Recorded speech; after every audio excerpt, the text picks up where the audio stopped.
y, y pues vamos a iniciar el tema del día de hoy, al cual he titulado Buenos Ciudadanos. Políticos. ¿Cómo los tratamos, mis amados? ¿Cómo tratamos a nuestros gobiernos, tanto municipales, estatales? ¿Cómo vemos hasta nuestro presidente, a nuestro gobierno nacional? Nuestros impuestos, ¿qué tal vamos? ¿Realmente necesitamos pagarlos? ¿Realmente tenemos que estar contribuyendo, aunque no nos parezca cómo somos gobernados? ¿Cómo se distribuye pues la riqueza de la nación? ¿Cómo vemos? ¿Tú realmente qué sientes en tu corazón respecto a lo que nos tocó vivir y a dónde nos tocó vivir? Para la gloria de Dios, el Señor nos ha traído a una bella nación. Él es el que nos da de alguna o de otra manera esos políticos, todo proviene de Dios. Él es el que pone los gobiernos, así lo vamos a ver, y Él también es el que los quita, mis amados. Pero Dios nos da una orden muy específica: ser buenos ciudadanos. ¿Cómo es cuando la gente vive en regímenes malvados? ¿Qué te parecería si ahorita tuvieras que vivir bajo el régimen de un Hitler, de un Stanley?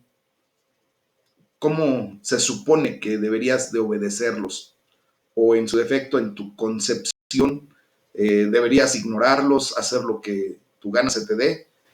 ¿Cómo deberíamos reaccionar ante todo esto, mis amados?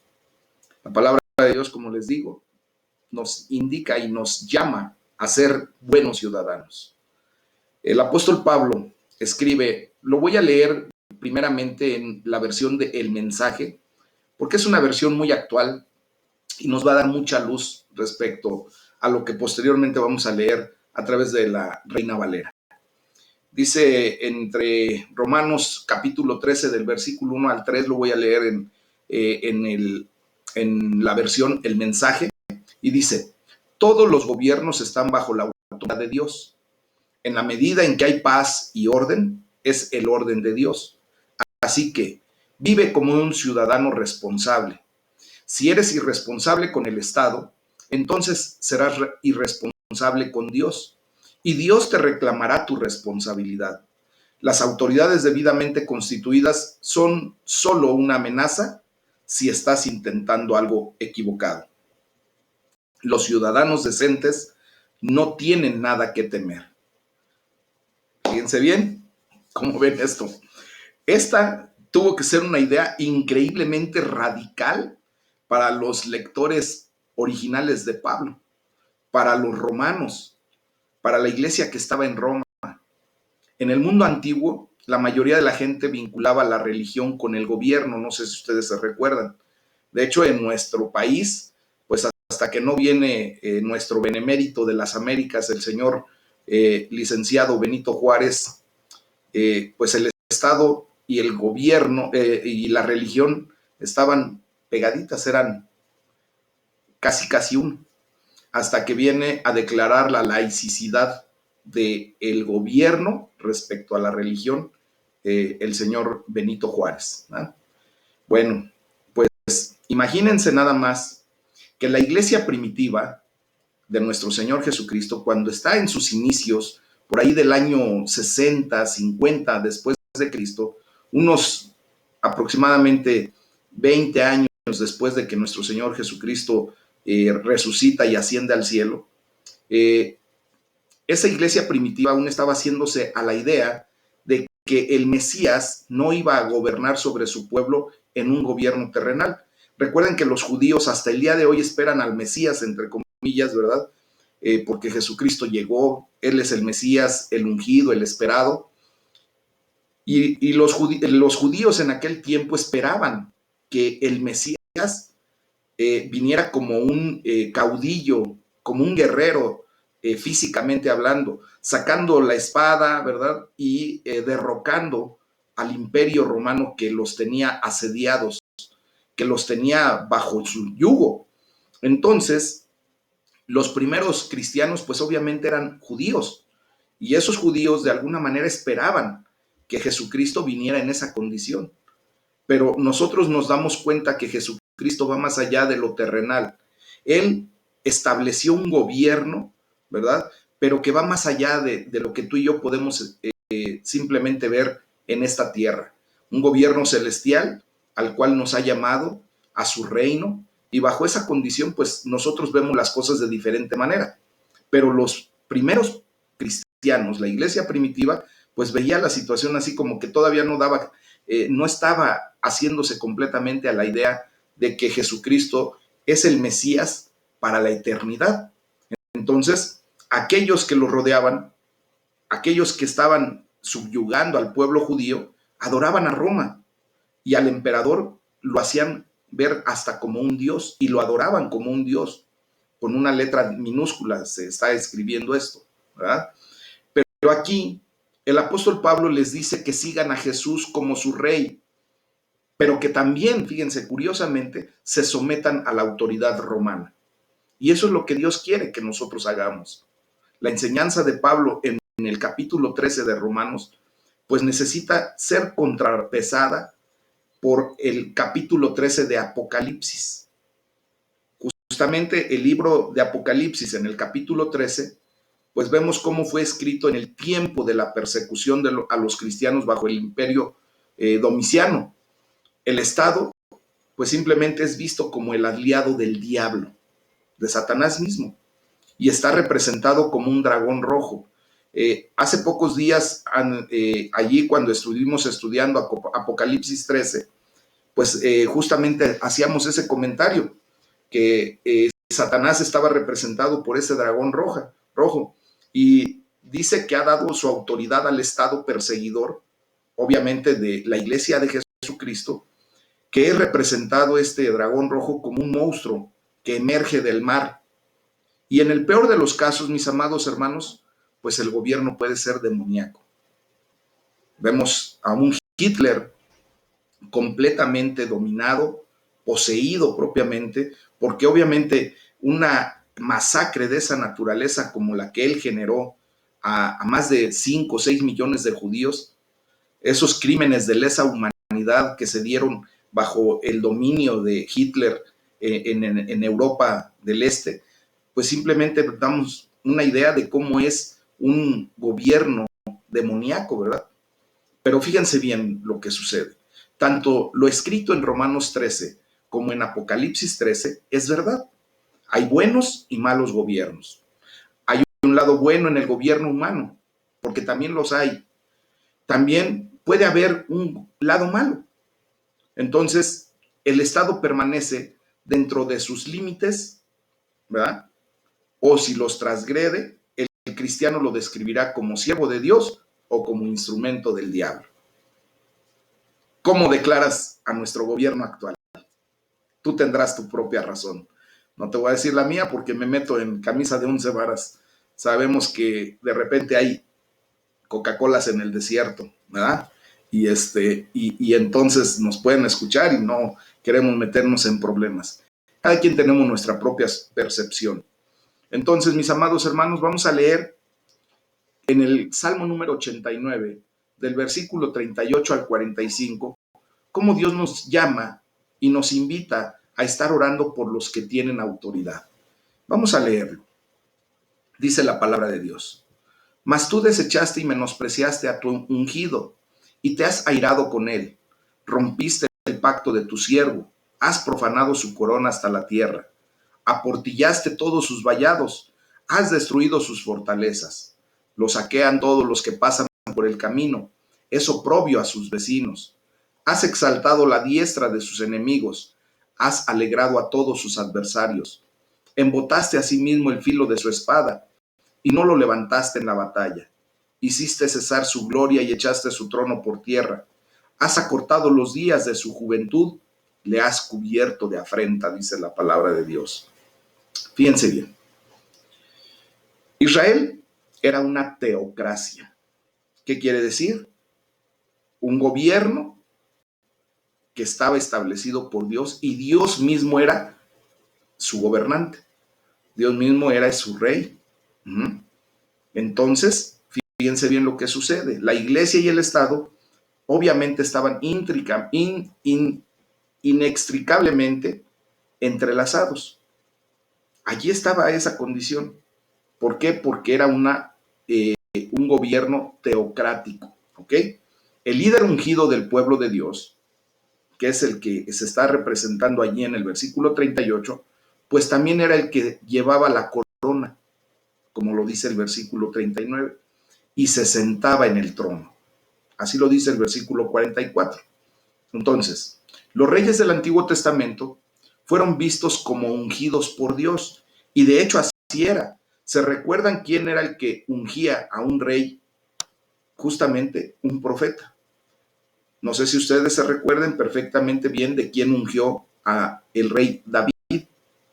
Allí en la casa de Isaí, ¿verdad? Llegó el profeta Samuel y empezó a ver a todos los hijos de Isaí, excepto a David, hasta que empieza a ver a todos y cada uno y le dice Dios, yo te voy a decir quién es al que vas a ungir. Y entonces Isaí presenta primero a su primer hijo, a su primogénito, y así sucesivamente van pasando sus hijos. Y Samuel dice, no, ninguno de estos es. ¿Tienes acaso algún otro hijo? Y le dice, sí, se acuerda de David. Y le dice, llámalo, porque no me voy de aquí hasta que él llegue. Y Dios, cuando entra David, le dice, él es, úngelo. Por lo tanto, el rey David, desde antes de tomar su posición como rey, porque recuerden que Samuel lo unge, aun cuando el rey Saúl estaba en sus funciones. Y Saúl pues también fue ungido por Samuel. Entonces, los reyes de aquel tiempo eran ungidos por el profeta de Dios, por quien traía la palabra de Dios, por quien traía dirección al pueblo, esa dirección divina, ¿ok? Entonces, fíjense bien, sin embargo, esos reyes del Antiguo Testamento que fueron ungidos por Dios, desgraciadamente muchos de ellos pecaron y fueron infieles al Señor. De hecho, cuando nosotros leemos los libros tanto de los reyes como las crónicas de los reyes, nos damos cuenta de que hace un señalamiento muy puntualizante cuando se escribe, e hizo lo malo delante de los ojos de Dios, hizo lo incorrecto. O hay, por ejemplo, como el rey Josías, que hace lo bueno y lo declara la palabra de Dios. Él hizo lo correcto delante de Dios, hizo lo bueno. Entonces, mis amados hermanos, nosotros podemos ver que hay reyes buenos y hay reyes malos. ¿Instituidos por Dios? Sí. Obviamente, Dios va a utilizar a cada uno de esos reyes y de hecho está utilizando a cada uno de los gobernantes y de las personas que Él levanta en autoridad a todos los niveles. ¿Por qué? Porque Él sabe qué es lo que necesita su pueblo, qué es lo que necesita México. México necesita seguir siendo sacudido hasta que se desespere tanto, hasta que llegue al fondo de la situación y elija verdaderamente hacer lo correcto delante de Dios. Para eso utiliza a esos gobernantes malos, mis amados, para darnos una sacudida, para decirnos, hey, dejen de hacer idolatría, hasta que no se destrone a la reina que se ha erigido en la nación de México, pues hasta ese momento Dios va a dejar de poner gobernantes que nos estén apretando y que nos estén haciendo un yugo. Desgraciadamente así es. Tendremos que llegar hasta los límites para que el pueblo despierte.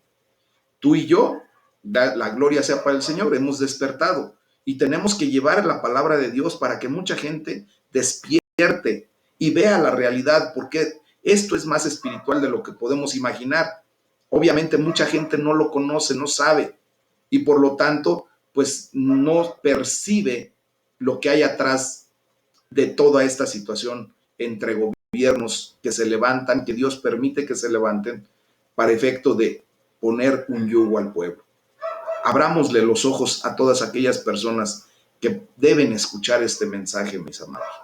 Miren, el salmista escribe, ahí entre el versículo 38 y 39, dice, pero tú has desechado, has rechazado a tu ungido, te has enfurecido contra él en gran manera, has revocado el pacto con tu siervo y has arrastrado por los suelos su corona. Es por eso, mis amados hermanos, que Dios nos lleva a orar por nuestras autoridades, por aquellas personas que de alguna o de otra manera nos dirigen en cualquier ámbito de nuestra vida. Puede ser nuestro patrón, puede ser nuestro maestro, puede ser nuestro líder religioso, ¿verdad? Nuestro líder en la iglesia, en algún área de la iglesia, puede ser el pastor, puede ser el gobernador, puede ser el presidente municipal, el mismo presidente de la República. Tenemos que orar porque Dios le dé sabiduría y porque Dios quite de su corazón eso que de alguna o de otra manera el enemigo ha puesto para subyugar al pueblo, y que Dios lo traiga a hacer lo correcto delante de sus ojos. Amén. Por eso hay que decirle: Señor, hoy oramos por nuestro gobierno y oramos por todos los demás líderes de nuestra gran nación. Oramos para que nunca se cubran de vergüenza, para que gobiernen bien, para que gobiernen sabiamente. ¿Qué les parece si contestáramos nuestras primeras preguntas de cómo vemos a nuestro presidente, a nuestros políticos, cómo los tratamos? ¿Qué les parece si de aquí en adelante, independientemente de nuestra concepción respecto a eso, pudiéramos ver a nuestros gobernantes, a nuestros líderes, pues como Dios los ve, y que oremos por ellos, que Dios tenga misericordia, que Dios les dé sabiduría, y que lejos de estar criticando, lejos de estar señalando, pues mejor levantarlos para que la gloria de Dios se manifieste, mis amados? ¿Qué les parece eso? Estaría mucho mejor, ¿verdad? Estaríamos contribuyendo verdaderamente para que nuestra nación se sacuda de ese lastre que nos viene pesando como nación desde hace prácticamente 500 y tantos años, mis amados, para sacudirnos de la idolatría. Eso es lo que necesitamos. Y van a ver que una vez que nosotros nos sacudamos de esa idolatría como nación, imagínense, si Dios nos ha bendecido. De hecho, se le ha llamado a México el cuerno de la abundancia. La bendición de Dios ha venido de una manera excepcional a nuestro México. Tenemos recursos naturales como ningún otro país. Tenemos una condición de los litorales de nuestras costas que quisieran muchos países tener tanta cantidad de playas hermosas. Tenemos, hermanos, la calidad de la gente y la calidez de la gente que somos nosotros los mexicanos. En el extranjero a nosotros se nos cataloga como una nación hospedadora, una nación que vale la pena ser visitada. ¿Se imaginan el día que nos sacudamos de la idolatría y que la bendición verdaderamente se derrame de la manera excepcional como Dios quiere? Nos vamos a convertir, el Señor nos va a convertir en una potencia mundial como no se imaginan. Pero necesitamos llevarle a la gente esta palabra, mis amados. Luego entonces podremos disfrutar y debemos disfrutar de la libertad aún bajo la autoridad, aún bajo de los líderes y de esas autoridades que Dios ha puesto sobre nosotros, aún cuando no nos parezcan autoridades correctas, aún cuando nos parezcan personas que no se merecen estar en ese puesto de autoridad. Amén. Vamos a leer lo que nos dice ahora sí Romanos 13, del versículo 1 al 14, y lo voy a leer como siempre en la versión Reina Valera. ¿Ok? Dice la palabra de Dios: sométase toda persona a las autoridades superiores, porque no hay autoridad sino de parte de Dios, y las que hay por Dios han sido establecidas. De modo que quien se opone a la autoridad, a lo establecido por Dios resiste, y los que resisten acarrean condenación para sí mismos. Porque los magistrados no están para infundir temor al que hace el bien, sino al malo. ¿Quieres pues no temer la autoridad? Haz lo bueno y tendrás alabanza de ella, porque es servidor de Dios para tu bien. Pero si haces lo malo, teme, porque no en vano lleva la espada, pues es servidor de Dios, vengador para castigar al que hace lo malo. Por lo cual es necesario estarle sujetos, no solamente por razón del castigo, sino también por causa de la conciencia. Pues por esto pagan también los tributos, porque son servidores de Dios que atienden continuamente a esto mismo. Paguen a todos lo que le deben, que tributo, tributo, al que impuesto, impuesto, al que respeto, respeto, al que honra, honra. No deba nada a nadie, sino el amarse los unos a los otros, porque el que ama a su prójimo ha cumplido la ley, porque no adulterarás, no matarás, no hurtarás, no dirás falso testimonio, no codiciarás, y cualquier otro mandamiento.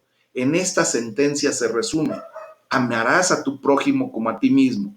El amor no hace mal al prójimo, así que el cumplimiento de la ley es el amor.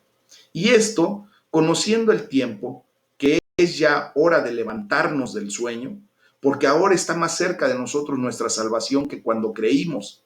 La noche está avanzada y se acerca el día. Desechemos pues las obras de las tinieblas y vistámonos las armas de la luz. Andemos como de día, honestamente, no en glotonerías y borracheras, no en lujurias y lascivias, no en contiendas y envidia, sino vístanse del Señor Jesucristo y no provean para los deseos de la carne. Gloriosa esta palabra, mis amados. Bendita esta palabra. Mis amados, nosotros vivimos en la era justamente entre la primera y la segunda venida de nuestro Señor Jesucristo. Estamos en la era de la gracia. Cuando Jesús regrese, ya hemos estudiado eso ahí en Apocalipsis 13, gobernará y reinará para siempre. Todo Apocalipsis así nos los narra, a final de cuentas. No habrá necesidad de gobierno humano, obviamente, pero mientras tanto, necesitamos del gobierno humano. ¿Por qué? Porque estamos constituidos en sociedades, mis amados.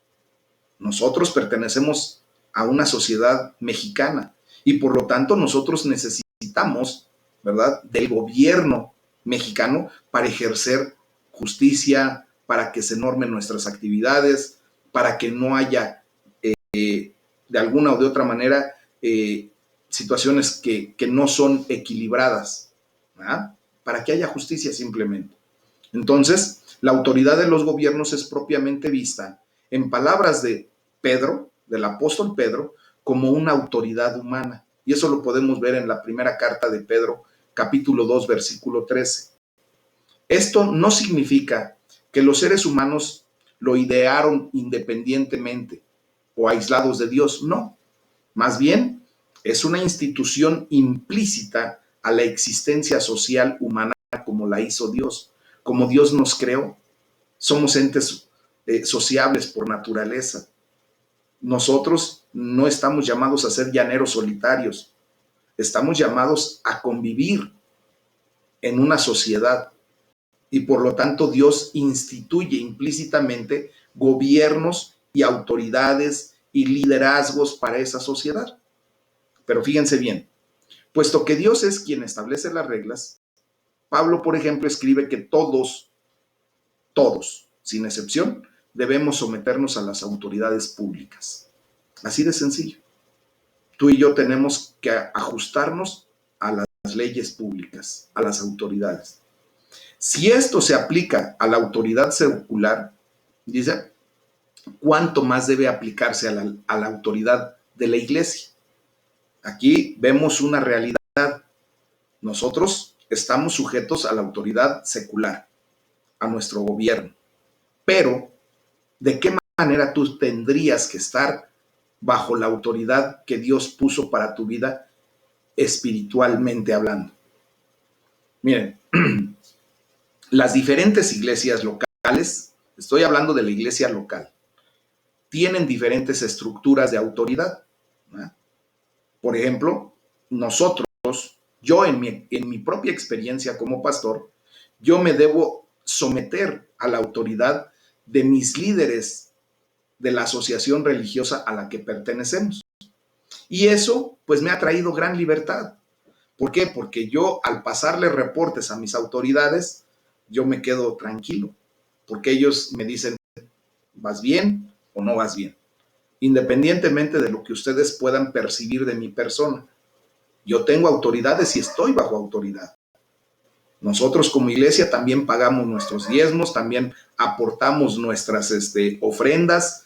Independientemente de la cuestión económica, yo paso mis reportes de qué se hace, qué no se hace, Y ustedes saben que, por ejemplo, la semana antepasada tuve la oportunidad de estar con nuestro líder religioso, con nuestro obispo, el obispo Héctor Andrade Montesinos, y estuvimos en una reunión de pastores en donde se nos fue dado e impartido ¿cómo se llama? Un seminario que propiamente pues nos da oportunidad de crecer espiritualmente. Entonces, yo simplemente estoy también bajo autoridad. El obispo también está bajo autoridad, ¿verdad? Tenemos una condición jerárquica a la que todos nos tenemos que reportar. Y a final de cuentas, nuestra máxima autoridad, que es la cabeza de la iglesia, es nuestro Señor Jesucristo, ¿verdad? De esa manera, todos venimos a libertad, porque a final de cuentas estamos bajo la autoridad de Cristo y estamos haciendo lo que Dios nos manda hacer. Amén. Bueno, ahora eso mismo debe de traspolarse o llevarse a tu persona.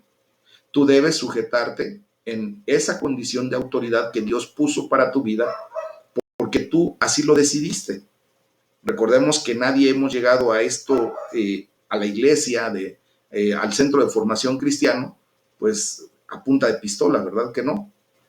Llegamos por nuestra propia voluntad y nos ajustamos y decidimos aceptar esa dirección que Dios nos da a través, pues, de esa línea de autoridad que Dios puso en la iglesia local, que se llama Centro de Formación Cristiana, Aljaba de Dios. Y bueno, yo ahorita estoy fungiendo como pastor. Este es el tiempo que el Señor me llamó a ese punto. Habrá un momento en el que el Señor llame a otra persona, ¿verdad? Si me llama a su presencia en algún momento, pues tendrá que quedarse alguien más, ¿verdad? Porque la obra de Jesucristo continuará. O si el Señor simplemente a mí me pone en otra actividad y Dios trae a otro líder, a otro pastor, pues simplemente yo me tengo que acatar a esa condición y seguirá caminando la iglesia de Jesucristo. Amén. Y así es como nosotros nos tenemos que sujetar. Bueno, pues esto que les estoy hablando es el principio básico del Nuevo Testamento. Debemos obedecer a todas las autoridades, al gobierno, a las autoridades locales y a las instituciones a las cuales pertenecemos. ¿Por qué? Bueno, en primer lugar, lo hacemos porque son parte de la autoridad que es instituida por Dios. Segundo, lo hacemos por las consecuencias que trae el no obedecerlos. ¿Por qué? Porque la palabra de Dios así lo dice. Veamos el versículo 4 de Romanos 13. Dice, las autoridades están al servicio de Dios para tu bien, pero si estás haciendo algo malo, por supuesto que deberías tener miedo, porque ellas tienen poder para castigarte. Están al servicio de Dios para cumplir el propósito específico de castigar a los que hacen lo incorrecto, lo malo. Imagínense, ahora se las leí en la nueva versión, la traducción al lenguaje actual. Entonces, nos damos cuenta que cuando leemos de diferentes traducciones la palabra de Dios, nos da un poco de mayor claridad. Y eso es lo que nosotros necesitamos aprender a hacer, mis amados. En tercer lugar, tenemos que obedecer a nuestras autoridades, como dice el versículo 5, por razones de conciencia. Porque Dios ha puesto en nuestra conciencia esa condicionante de llevar a obedecer a nuestras autoridades para que de esa manera estemos tranquilos. Cuando tú pagas tus impuestos, cuando tú estás haciendo lo correcto, cuando simple y sencillamente no estás tramando, ¿verdad?, hacer algún disparate, alguna situación equivocada, pues tú estás tranquilo, sencillo. Entonces, si no estamos obedeciendo a las autoridades, pues no podemos vivir con una conciencia tranquila, no podemos vivir con una conciencia limpia. Cuando tú no pagas tus servicios, tus impuestos, pues siempre vas a estar como que a la expectativa y tronándote los dedos a ver qué día te llega la autoridad y te dice, oye, necesito que pagues o en su defecto vas a tener estas consecuencias. Cuando tú lo haces, nunca vas a estar esperando a que alguien venga y te haga una demanda de esa naturaleza. Por ejemplo, Si tú pagas la luz correctamente, tienes tus recibos pagados y vas en orden en esa condición del servicio que se te da, obviamente ahí hay una autoridad, ¿verdad?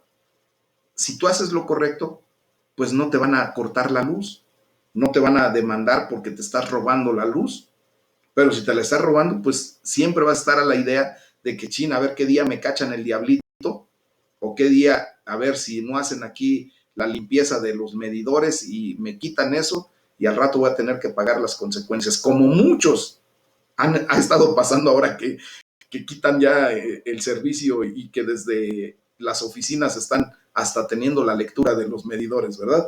Entonces, ¿qué es lo que tenemos que hacer, mis amados? Vivir con una conciencia limpia, con una conciencia tranquila. Atendamos a lo que nuestras autoridades nos indican y tan tranquilos, ¿verdad? Así que dice el versículo 5, así que es necesario someterse a las autoridades, no solo para evitar el castigo, sino también por razones de conciencia. Entonces vemos aquí una distinción clara entre la moralidad personal y la aplicación de la ley por el gobierno. En el campo de la moralidad personal, recuerden que nosotros somos moralmente responsables de nuestros actos delante de Dios. Por eso el Señor nos dio algo que se llama libre albedrío, para que tú tomes tus decisiones, para que libremente decidas qué hacer. El Señor te da esa libertad y esa oportunidad. Entonces, como somos moralmente responsables, pues nosotros tenemos que ver la enseñanza de Dios, que es a través de Pablo, que es impresionantemente muy similar a la de nuestro Señor Jesucristo. Es acerca de la no represalia, es acerca de poner la otra mejilla, independientemente de que si el gobierno está bien o está mal. Recordemos que nosotros tenemos que hacer lo que nos corresponde. Dios demandará del gobierno lo que le tenga que demandar. Dios demandará del pastor lo que le tenga que demandar. Si tú estás pagando tus ofrendas, tus diezmos correctamente, tú tranquilamente dejas que en las manos de Dios estén las cosas. Si se ocupan equivocadamente esos recursos, se malversan esos fondos, de alguna manera se hace mal uso de esos fondos, de lo que Dios permite que se tenga para la iglesia, pues ¿a quién creen que se lo va a demandar Dios? O sea, las personas que administran esos recursos. Pero tú haces lo correcto. Le doy la gloria a Dios por todos mis hermanos que depositan sus ofrendas, sus diezmos en tiempo y en forma, y que simplemente ellos dicen, yo ya cumplí, y de aquí para allá el Señor se hace cargo. Y así de sencillo es. Igual nosotros, también, cuando yo voy y deposito los diezmos, las ofrendas a nuestra asociación religiosa, a mí no me provoca ningún problema de la manera en que se utilicen esos fondos. Yo no voy a dar cuentas de eso. Mis autoridades lo harán y yo no tengo ningún problema.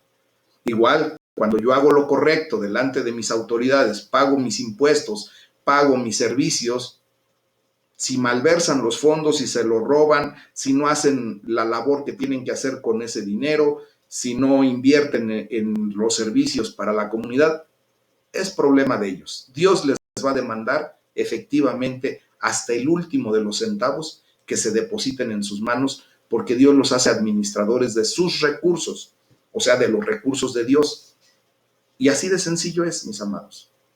Entonces, el apóstol Pablo y nuestro Señor Jesucristo nos llaman a hacer las cosas sin represalias, sin que tengas que estar señalando, sin que tengas que estar de alguna o de otra manera rumorando. Sencillo. El poner la otra mejilla es cuando de repente, mis amados, la misma autoridad se pasa de lista contigo. Dice el Señor Jesucristo, si te dan en una mejilla, pon la otra. La justicia de Dios se va a aplicar. Aquel que te dio injustamente, te robó, se quedó con tu dinero de los impuestos, los malversó, lo que hicieron mal con los diezmos, con las ofrendas, es como cuando te dan una bofetada. ¿Sí o no así lo sientes? Cuando tú ves que tus recursos, que lo que tú aportaste, se está mal empleando. Es como si te dieran una bofetada. ¿Qué dice el Señor? Pon la otra, no te preocupes. Mía es la venganza, dice el Señor. Ayer lo leímos. Si no, repítelo. En el último versículo de Romanos 12, los 3 últimos versículos te dice claramente, tranquilo, deja las cosas en mis manos. Mía es la venganza, dice el Señor, yo pagaré. Y nosotros hemos levantado un estandarte precioso declarando a Jehová Sidkenu, que es nuestra justicia. Debemos aprender a dejar en manos de Dios la justicia. Él sabe cómo tratar todas las cosas. Él es el juez justo, el único verdadero juez. Por eso, tranquilos, nosotros hagamos lo que nos corresponde. Se acabó. Fíjense bien cómo continúa el apóstol Pablo predicando acerca de las autoridades públicas.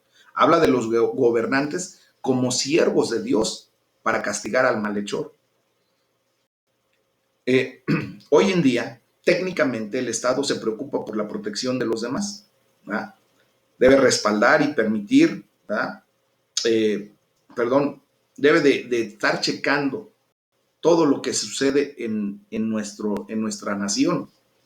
Por ejemplo, respaldar y permitir el asesinato y la violencia, pues sería poco amable y nada cristiano. Y por analogía, sí está bien que las autoridades utilicen la fuerza para proteger a los ciudadanos de las amenazas internas. Podemos ver que es razonable proteger a la ciudadanía de las fuerzas externas de otros países que quisieran invadirnos, ¿verdad? Eso es muy necesario. Pero también es necesario que el gobierno utilice hasta la fuerza en un momento dado para salvaguardar y proteger la vida de los ciudadanos por amenazas entre nosotros como ciudadanos. En la práctica, por supuesto, vemos, ¿verdad?, a menudo que es extremadamente difícil discernir cuándo está justificado el uso de la fuerza policíaca o la fuerza pública o cuándo no. ¿Cuántas veces hemos visto en las noticias que la fuerza pública golpea a la gente que de alguna manera se manifiesta? Pero pues vemos parcialidades de lo que los reporteros presentan. Obviamente no vemos nosotros todo lo que sucede alrededor, las circunstancias que verdaderamente motivaron ese altercado. Entonces nosotros pues simplemente no podemos ser jueces. Quien es el juez verdadero es Dios. Él sabe hasta las intenciones del corazón de un policía que agrede a un ciudadano, si utiliza realmente una fuerza excesiva o si realmente lo está sometiendo porque puede lastimar a otro. Tú y yo no podemos tomar de alguna manera juicio contra nadie. Dejemos que la justicia de Dios sea la que se encargue. Y tarde que temprano, la justicia llega en el momento adecuado. Miren, lo que genera menos controversia es que debemos pagar lo que debemos, simplemente, ¿verdad? Eso es algo tan sencillo de entender. Tú debes algo, págalo. Procura hacerlo lo más pronto posible. Esto significa pagar hasta el último centavo, por ejemplo, de los impuestos que tenemos que pagar y de todas nuestras deudas, que lo tenemos que hacer tan pronto como las tengamos, como podamos. Dice el versículo 7 y 8, dice, paguen a cada uno lo que les corresponde. No tengan deudas pendientes con nadie. Eso es ser un buen ciudadano y sobre todo un buen ciudadano del reino de los cielos. Mis amados, no está mal tener una deuda planificada y que sea manejable por nuestros recursos. Una hipoteca, por ejemplo, un préstamo estudiantil, el apalancamiento de un negocio, mientras ese negocio pueda proveer para pagar ese apalancamiento, es válido. No tiene mayor problema. Mientras tú tengas la capacidad de pagar una hipoteca porque quieres ampliar tu casa, porque quieres hacer algo en particular, lo puedes hacer. Pero así como lo estás pidiendo, pagarlo. Sin embargo, debemos evitar tener deliberadamente deudas imprevistas o que no podemos manejar. Nosotros ya no tenemos por qué hacer caso a este sistema consumista en donde te dicen ¿Cuánto tienes? ¿Cuánto vales? ¿Han oído los eslogans que dicen, es lo que tú necesitas tener? Y mucha gente, sin la necesidad, sin que verdaderamente ocupe las cosas, porque les mandan esa publicidad, ese bombardeo, empiezan a comprar. Y hay gente que, por ejemplo, quiere llenar un vacío existencial a través de compras compulsivas y después se meten en camisa de 11 varas. Después ya no saben cómo manejar su deuda. Después se les hace impagable y se meten en una de problemas, mis amados. Entonces, ustedes y yo, en esta realidad tenemos que ser prudentes en cómo gastamos el dinero. Decía mi papá, si tienes, compra. Y si no, aguántate, no pasa nada. No tienes por qué darle lugar a una situación en donde tú te metas en problemas por el hecho de querer tener algo que no puedes. Porque a lo mejor Dios te está limitando porque no debes tener lo que tú esperas o lo que tú quisieras. Recuerden que Dios no nos va a dar para vanaglorias. Amén. Entonces, fíjense bien, si tenemos deudas, es importante no ignorarlas y conseguir la ayuda tanto como sea posible, tan pronto como sea posible. Por ejemplo, podemos conseguir asesoramiento sobre cómo manejar una deuda de algún servicio, ¿verdad? Y de esa manera afrontar esa condición y pagar. Que nos diga algún asesor, y de preferencia cristiano, un hermano que sepa cómo manejar las deudas, cómo negociar las deudas y que nos ayude en ese sentido. Entonces, ahí vemos la mano de Dios también, que nos está dando instrucciones correctas para dormir bien, para no tener esa condición de estar hartamente preocupado porque mañana se me vence una letra, porque al rato va a venir el acreedor, porque al rato va a venir el cobrador y no sé ni por dónde voy a salir. No, mis amados, Dios quiere que tengamos una vida libre, tranquila, en paz. Si no puedes tener algo que quisieras, aguanta. Dios lo va a proveer en el momento correcto. Tranquilo, no pasa nada. Si tú no puedes tener el carro del año, no pasa nada. Llegará el momento en que lo puedas tener y lo vas a disfrutar. Si tú no puedes en este momento adquirir unos zapatos nuevos, tranquilo. Llegará el momento en que Dios provea para eso, pero no con la idea de endeudarte para después saber cómo le haces. ¿Ok? Miren, el camino para cumplir la ley es amar a nuestro prójimo como a nosotros mismos. Y dice la palabra de Dios ahí en el versículo 8. De hecho, quien ama al prójimo ha cumplido la ley.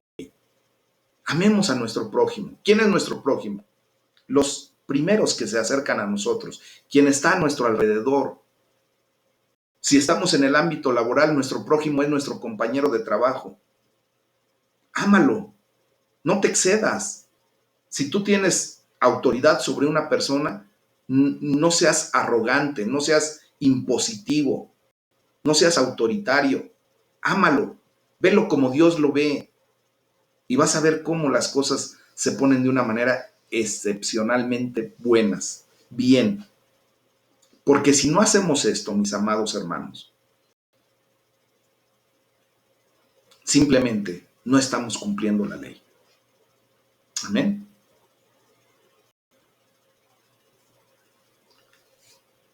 La palabra de Dios nos enseña que cuando amamos al prójimo, pues no le estaremos robando, ¿verdad?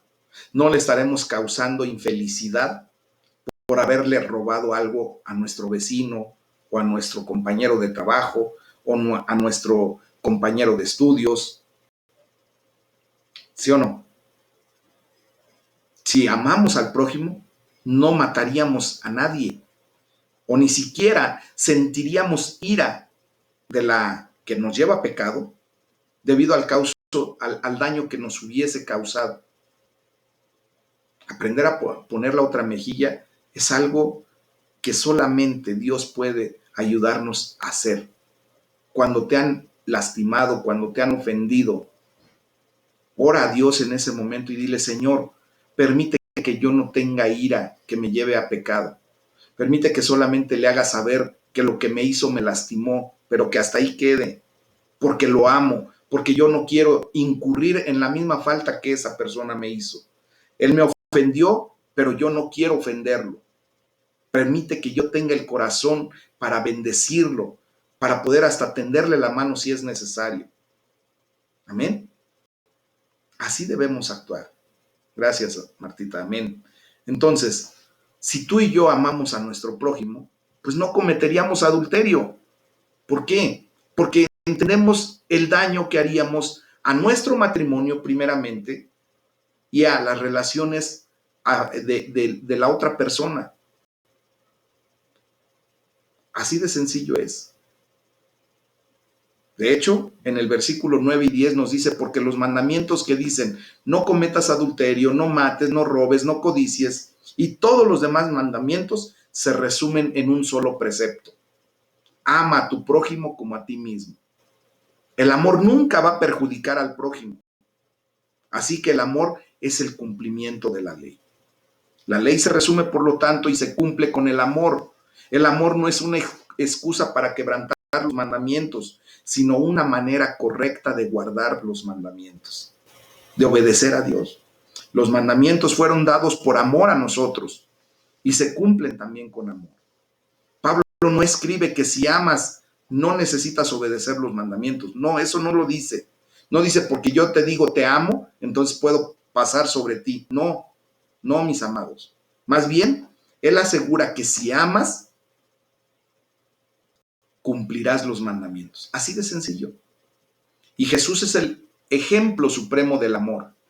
Pablo nos exhorta, nos llama, mis amados, y nos dice en el versículo 14, revístanse ustedes del Señor Jesucristo. Hay que orar, mis amados hermanos, para que el carácter de Jesús, su amor, su humildad, su mansedumbre, nos rodee y nos proteja, y que las personas que encontremos cada día, en cada momento, noten que verdaderamente Jesucristo nos ha arropado, nos ha rodeado con su amor, nos está protegiendo con su amor. Esto es orar a Dios porque la gracia de nuestro Señor Jesucristo revista nuestra vida. Imagínense, mis amados, yo he orado que Dios hasta cambie mi rostro, que no tenga yo un rostro adusto, que no tenga yo un rostro que les pueda hasta ofender cuando estoy diciendo las cosas. He orado porque Dios me dé la sabiduría, que me dé la gracia delante de ustedes para que no se sientan ofendidos. Yo le pido a Dios constantemente, y se los digo de corazón, mis amados, que oro a mi Dios porque el Señor me dé esa gracia para poder transmitir su bendita palabra a cada uno de ustedes. Y que la gloria de Dios se manifieste y que ustedes vengan justamente a tener esos cambios que se necesitan para que seamos buenos ciudadanos primeramente del reino y también buenos ciudadanos en nuestra nación. Hoy en el amor de Cristo, oro porque Dios les dé la gracia a ustedes también, que Dios los revista de su gracia, que Jesucristo revista sus vidas para que de esa manera las personas que les rodean, esa nube, gran nube de testigos que tenemos alrededor nuestro, como dice la palabra de Dios, sean testigos y declaren que la gracia de Dios está sobre sus vidas. Esa es mi oración, mis amados. Y hay que orar ustedes y yo juntos. Hay que decirle, Señor, quiero revestirme de la gracia de mi Señor Jesucristo. Hoy no quiero preocuparme por satisfacer los deseos de mi naturaleza pecaminosa, de mi antigua naturaleza de ser, de mi yetzer hará, de mi mala inclinación al pecado. Ya no quiero preocuparme por satisfacer esos deseos. Hoy quiero verdaderamente cumplir tu voluntad. Hay que orar, mis amados, para que el amor de Jesús se vea en cada uno de nosotros. Hoy mismo, no para mañana, no para dentro de un mes, no para cuando me caiga el 20 dentro de 2, 3 años. Que hoy mismo se vea el amor de Dios reflejándose en tu vida. Amén. ¿Cómo ves? ¿Crees que Dios está hablando esta noche a tu vida? Yo sé que sí. Vamos a orar, este es el tema, la gloria sea para el Señor. Amén.